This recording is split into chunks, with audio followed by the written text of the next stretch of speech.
Hare Krishna. Tatra snatva petrideva Rishim chaiva tad ambasa Tarpayitva arta vipremyo Gavo bahu guna daduhu. After arriving there, all of them took bath, and within the water of this place of pilgrimage, they offered their respects to the forefathers and to the demigods and the great sages, and thus satisfied them. They gave cow to the Brahmanas in royal charity. It's a place of pilgrimage. Tirtha Yatra. I remember we were doing one pilgrimage, and we came, oh, it's very nice. Everybody came out seeing the decoration. So when the sannyasi was sitting there, this is the Navadip Mandal Parikrama. He said we should be very careful. There is a difference between respecting the deities and entertaining ourselves from the deities. Just like prasadam. The mula element in the prasadam is to honor the prasadam. Correct? Taste or no taste. That is not our primary principle. So similarly, with deity darshan also, our mula element is to offer ourselves to the Lord. Hana? Oh, very nice decoration. That's good. But that is not the primary element. And therefore, we have to even learn to honor prasadam. We do not know how to honor prasadam. We do not know how to honor the holy name. We also don't know how to honor the deities. That's like so many places you see the old ancient deities. The shape would have completely come down because of age, thousands of years or millions of years old. So when you take darshan, it is not entertaining. Oh, hand is very nice. No, we are offering ourselves to the Lord. Again, that is the primary element in it. And then even in that form, just like a mother, no mother finds her child is not beautiful. Correct? Every mother finds the child is very beautiful. Isn't it true? The Prabhupada therefore jokes, in Bengal there was one person, and he had a deities, he had a child, and he was blind. And mother was saying, Kamala Lochana, lotus-eyed one. He is blind. So Prabhupada says, yes, you can speak so many things. So when the love is there for the Lord, we are not noticing that. Correct? Just like Prabhupada says, even say Jagannath deities. Now, if you look by the features, it's not like properly shaped but people love the deities. Chaitanya Mahaprabhu used to cry seeing the deities. So we have to learn. The primary element, therefore, is always taking shelter of the Lord in any one of the three rasas. Now, the pure devotee who is very advanced is already taken complete shelter of the Lord wherever he is. Sitting at his place, is reading, chanting, and doing devotion service.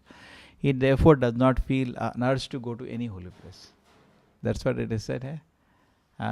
He may not have any urge. Madhyamadikari, yes. Or Uttamadikari, no. Madhyamadikari, it is there. What is that? Ishvara Adineshu. Yes. There are 8-9 qualities. And one of them is that Ishvara Adineshu. Wherever the Lord has performed pastime, he wants to see that. Okay. A pure devotee, wherever he is sitting, he enjoys. True, if he goes to that place, he will see. It's like Srila Prabhupada, when he came to South India, told devotees, I can see some places here of the Lord's pastime. But not that he will stop his devotion service and come. Every year Nityananda Prabhu used to come to meet Sri Chaitanya Mahaprabhu. And Chaitanya Mahaprabhu told Nityananda Prabhu, you have to spread the mission in Bengal. And he was doing very expertly. Therefore, the result is even now visible. They are from home itself devotees, The devotion to Chaitanya Mahaprabhu, Nityananda Prabhu is there from their childhood. Left for a person how much he wants to cultivate it, but from childhood, that was the contribution to Nityananda Prabhu. So, but still, every year he used to come for 4 months. So there is a big discussion in Charitamrita, should he go or not? So Prabhupada says so many times in the holy places, pilgrimage places, there are so many pandavas who make the place miserable because of their presence. They harass you and sometimes they disturb also. I remember I had gone with my father to Vrindavan, and I think it was Nidhivan or something. We were both sitting. So Panda was asking him, "Give me 100 rupees, give me 200 rupees." Father asked him, "Can I pray?" After that, I'll think about this. Can I pray? Are you allowing me to pray? After that, I've come all the way to pray. I'll definitely attend to you. I want to give some charity here, but allow me first to pray. I said, okay, you'll give charity. Huh? Then he was peacefully waiting. So sometimes it can be disturbance, you know. This is the reality. So then seeing all this thing, and sometimes they're not kept clean also. Prabhupada said sometimes the government does it purposefully because it doesn't want people to come. The government is so atheistic sometimes, they want people to work hard and on livelihood, not waste time in all the pilgrimages, correct? They consider it unproductive economically. But they can have all kind of, just like in China, which was the day, some monkey day this time, or pig day, some funny day in a year, and all the people, that the biggest migration happens in the world, all the people travel to their native places. But what is the day? Nothing spiritual. So for the monkey day, pig day, you can travel. All this is fine. But you cannot travel to the holy places, correct? This is the foolishness of the modern civilization. So therefore, holy places are there. So the question comes, should we travel or not travel? Correct? One side is that we can, wherever is sitting, we can chant and read. And other side is the holy place should be visited, because they are the place of the Lord's pastime. There is so much spiritual potency there. At the same time, the holy places, the pandas are there harassing you. It's a big question mark for today. Should we go or not go? Prabhupada said, go. For us. For him, not needed. For us, it's like, go. Better still go. He says, go. Go visit the holy places. Take the mercy of the Vaishnavas. Face the mercy of the deities there, of the Dhamma. Better go. But, yeah. No, but at the same time, there is controversial, because you have to, it is said in the Bhagavatam, Tirtha means you have to go far away. Prabhupada gives an example. The Ganges is there in Calcutta. They can take bath in Ganga there. No, they will go to Haridwar to take bath. Same Ganga, no? Why don't you take bath there? So Tirtha means you have to break your back, and then you should not sleep for 3-4 days. Study so much back pain and leg pain. That is Tirtha Yatra. It is given in the Bhagavatam. Tirtha means go far. And far they will go. Just like a picnic, and that is. So this is big discussion therefore. But finally Prabhupada has resolved it. Go. So we have to follow the Acharya's order. No, we don't calculate now. Because this side, that side problems are there. Correct? So this is one element of it. But very purpose of a pilgrimage is to go and surrender to the Lord.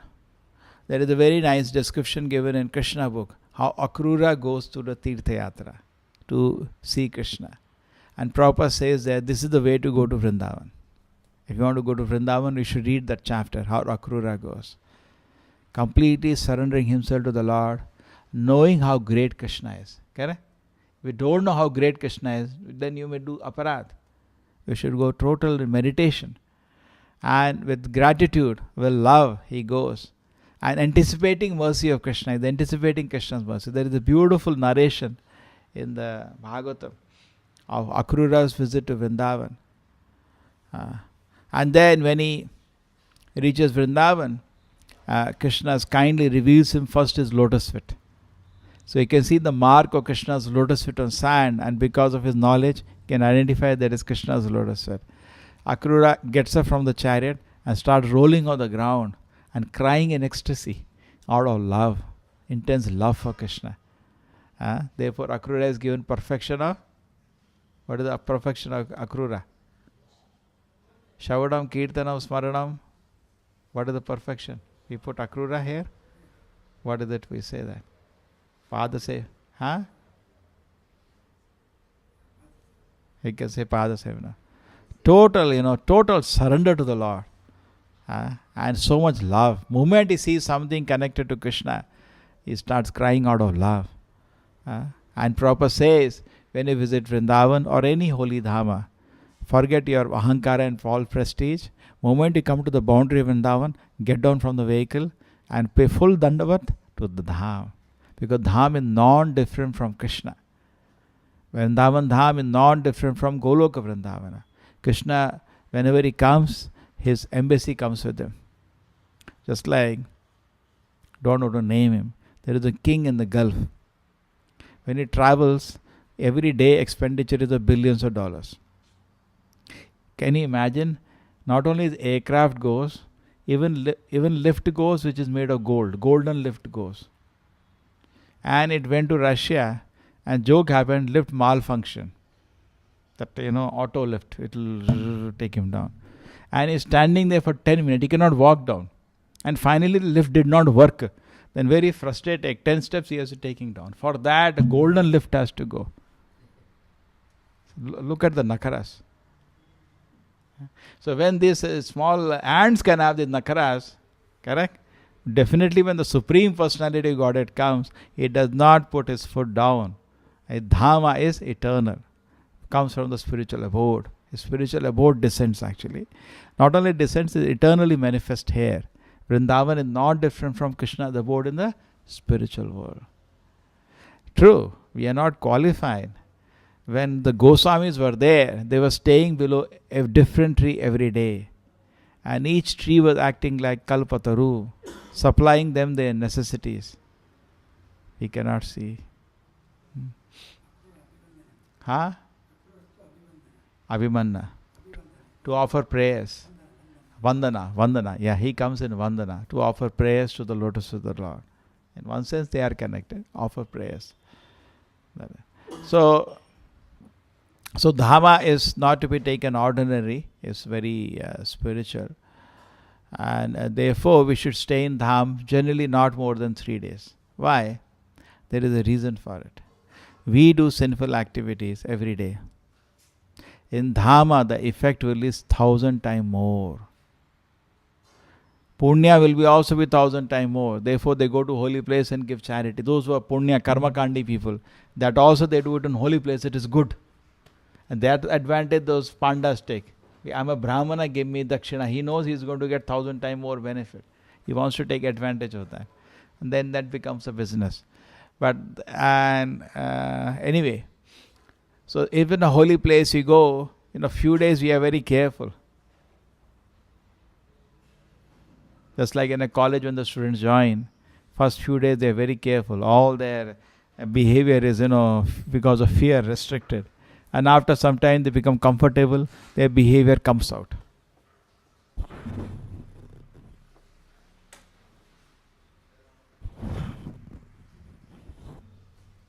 Their actual behavior comes out, isn't it so? First few days, the first year people are very fearful. Everything, yes sir. And then after some time they become total normal, their behavior comes out. So any place you go, that's our nature. The first few days we restrict our mind and all, we don't make it free. So similarly when you go to holy place, before you come to the stage, you become complacency and showing your sinful activities. Because generally people in Kali Yuga are sinful. So the moment they settle down in a place, the sinful activities start. Before they settle down, 3 days, get out of the place. There's some temples who strictly follow this. Within 3 days they finish everything. Govardhan Yatra, Vrindavan Yatra, all the temples are and third day out before third day out. Or we should tell people, generally when you take large number of people, you should tell them to be extremely careful, because 1,000 times more. That sinful activity will not leave you. It will harass you for many lifetimes. Therefore, Dhamma is supposed to be very careful. Just like when you go to meet somebody very respected, we don't stay more in his presence. Some offense may happen, correct? Just do business and we are fearful we get out, correct?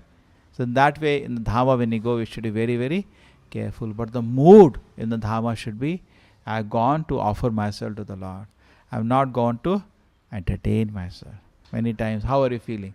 What I am feeling? I have come here to serve the Lord, to offer myself at the lotus feet of the Lord. My Lord, please give me shelter. I have gone for that purpose. And whenever I go to see the deities, I am begging that mercy. Give me shelter, give me shelter, give me shelter. Correct? That's all, no? That is the mood to go to a holy place. And then that visit will be very nice. In fact, traditionally they go to the holy place, first day they will fast. They'll not eat anything. They shave their head. That's a tradition. And the next day they will take something light, break the fast, start visiting the place. And they used to stay for a few days there, meditating on the Lord's pastime. Where we see that in Krishna book, when Nanda Maharaj visited Ambikavana, that's a description there. Very carefully, people are very conscious when you go to the holy place. So now the Yadus have come to the Prabha Kshetra as a holy place, and some Krishna is going to bewilder them now. They're all great devotees of the Lord. These are all Brahmas created by Yogamaya. Mahamaya, I was just analyzing, cannot touch pure devotees. What do you say? Mahatmanostu Maham Partha Devim Prakritim Ashitaha. So even Arjuna in the Bhagavad Gita, we cannot say Mahamaya made him victim. Just like Lord Shiva, we do not say he became victim of Mahamaya. Bhagavatam clarifies only Yogamaya touched Lord Shiva when he ran after Mohini Murti. Correct? Such an exalted devotee cannot be touched by illusory energy, which is his own wife. His case or his own wife, which will not disturb him. So similarly, great acharyas, when they do sometimes some funny activity, it is by Lord arrangement to do some bewilderment. Like Parikshit Maharaj got bewildered. And what happened to Parikshit Maharaj? He got angry and he put a dead snake on Shamika Rishi. Totally unusual for such a great personality Parikshit Maharaj to do that. He should not have done that. Similarly, we have the case of Arjuna getting bewildered in Bhagavad Gita. Totally unusual. It should not have happened. For Arjuna, a great warrior like that, this is extraordinary. He should not got bewildered before the war. Should I fight or not fight? Surprising. Arjuna should not be bewildered.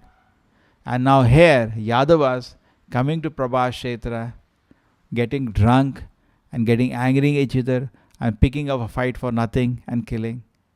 No, it cannot happen. Correct? But there is a lesson in each one of them. Lesson in the Parikshit Maharaj thing is that yes, we should be very cautious. We should not do what is known as Atmat Mannite Jagat.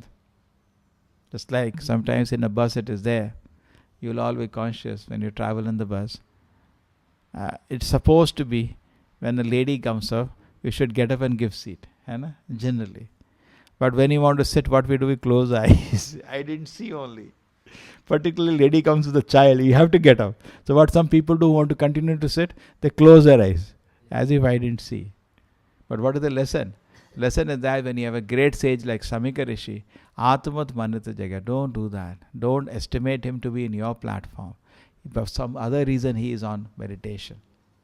Like Lord Shiva also, Daksha unnecessarily cursed him. So Lord Shiva was also in meditation on the Lord. But Daksha thought he is like me. He is trying to avoid me. What I do, I close my eyes. So he is also closing his eyes because he doesn't want to respect me. But Lord Shiva's platform is not so shallow. He is a very advanced personality. He just missed him because of his meditation on Krishna. So similarly, we can take lesson out of Arjuna. What is the lesson we got of Arjuna? We should not be too attached to family affairs. We should focus on service to Krishna. That is the lesson we get. Prabhupada said when order of Krishna came, Arjuna should not have even considered the order, just executed it. Why we should consider the order of the Lord? Just execute it. Just do it. Correct? And then finally the third one comes is of the Yadavas. What is the lesson there we should see? Like Brahma or Lord Shiva running after Mohini Murti. What is the lesson there? It's not that Lord Shiva is another Mohini Murti, I will also run. That is not the lesson. The lesson is that be careful, be very careful. Material energy will make ass out of you. So what is the here lesson? Don't drink. Like Yudhishthira Maharaj gambling his wife. It's not. Lesson is don't gamble for you. As such, as a Kshatriya, you cannot say no. For you, what is the lesson? Don't gamble. Not that Yudhishthira Maharaj gambles, so I also gamble. Correct? That's not the message. Message is don't do it. So you take all the examples like Yadavas, don't drink. That's a lesson for you. Correct? You lose control. To the so much so your own brothers you can kill. That's what they did. And it has happened. People, the influence of liquor, lose total discrimination. Something which generally happens is said in the Bhagavatam. When people who are very sattvic, they drink, they feel very embarrassed. And they take rest. Sattvic person, when suppose you force him to drink, don't do that experiment, but that's what happens. A very pious man, suppose he comes under the influence of some intoxication, he feels very embarrassed because what happened? Intoxication, your intelligence becomes dull, your discrimination out. Just like sleep time, your discrimination, intelligence becomes dull, almost stops functioning. You start behaving like an animal. Correct? That's what happens. So therefore, we may shout in the sleep to somebody. In the daytime, because of courtesy, we are silent. Isn't it? When intoxication, what happens? He loses all the discrimination, and everybody is wearing a kind of a wheel. What is inside the mind is not coming out now. What is the want to say, we are not saying. We are actually, as a sadhana, controlling our behavior. But intoxication loses all control. You start behaving what is inside out, tuck. So sattvic person knows something is embarrassing now, he just take rest and become silent. The rasic person starts singing. Influence of alcohol, they start singing. They become, that's the rasic person. And tamasic person starts giving galis. They start bad mouthing. First thing they started bad mouthing, they will become violent also. They totally lose discrimination, and anything which they are feeling bad about get amplified, and no control lid over their behavior. This is mentioned in the scripture. This is what we can know, but don't do an experiment of giving liquor to test out. Correct or not? Sattvic person, you force him to drink somehow, or by trick him, you say instead of water give him liquor, his behavior will be, he's feeling very embarrassed, he will become calm, he will become silent, and maybe take rest. He is very ashamed to present himself to the society now. That's sattvic, because he's used to sattvic life. He doesn't like all this. Rasic person starts singing. That's what most of the people do. But youngsters today, I have heard when they drink in the hostels, they start bad mouthing and using vulgar words. That shows where they are. At temperature, it's an experiment test you can do where somebody is. Just like when you chant Hare Krishna every day, we don't have to do it. We can test at that time. Sattvic means, what happens? Fresh thought, and we are able to concentrate. Rasic means distress, distraction. Tamasic means sinful activities are coming in the mind. So Krishna reveals to us where we are situated. We don't need to take liquor. Okay? So going to the holy places is recommended in the scriptures, but we should go with proper attitude. The way Prabhupada says, you cannot go to Vrindavan by buying a ticket. What does it mean? It means that your visit will be just like that, you go and come out. You will not be benefiting. Just like when you take darshan, unless there is faith and love, we don't get benefit of darshan. Correct? We'll just see something. But at the same time, when there is the faith and love, the darshan is very nice. So we should be in Krishna conscious platform. Then visit to the holy place is very nice. Srila Prabhupada ki, Srimad Bhagavatam ki.